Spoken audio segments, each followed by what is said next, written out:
Hey, welcome back to Recently Played. My name's Sean, and today I'll be giving you my honest thoughts, feelings, and opinions on That Way by Lil Uzi Vert. Let's get into it. This track is so confoundingly good. It really shouldn't work as well as it does.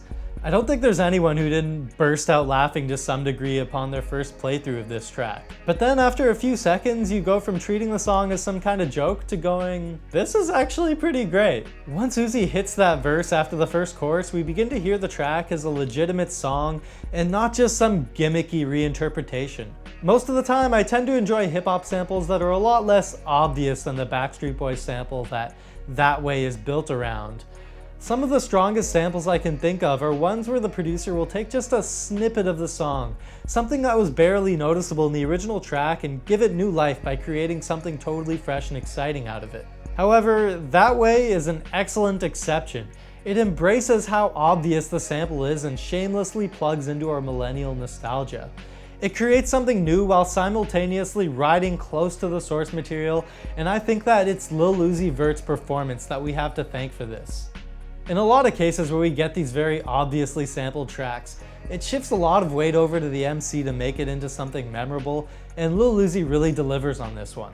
The whole emo pop-rap genre is another thing that shouldn't work as well as it does, and there's only a handful of rappers that I can point to who really do it justice.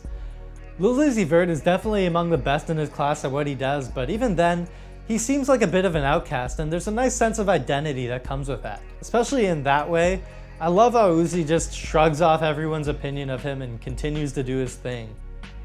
The very fact that he made a track centered around an unmistakable Backstreet Boys sample, the second single from his highly anticipated new album, kind of just reinforces him as being the rap industry's weirdo who couldn't care less of what anyone thought of him. When I look at some of my favorite goofballs and weirdos of the music industry, there's a very specific kind of confidence that they all share in common with one another. How they're all so unapologetically themselves, and how their work is such a take it or leave it reflection of their unorthodox personalities.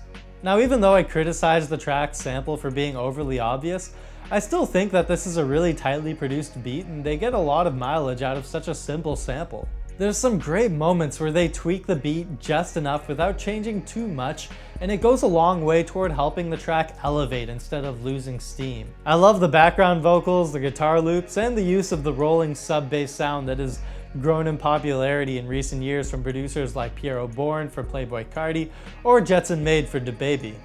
I'm by no means a longtime Lil Uzi Vert fan, but one thing I've gathered from listening to his music is that he makes music for fighting. And who exactly you're fighting is almost irrelevant. It could be your employer, your professor, your ex, or even yourself. This is music that you listen to when you feel like the world is against you and all that you can do is stand up tall and face it in the most angsty way possible. And the fact that he was able to capture that energy in such an infectiously catchy and feel-good track like That Way is quite impressive. I give That Way by Lil Uzi Vert an 8 out of 10 and name it my favorite track of March 2020.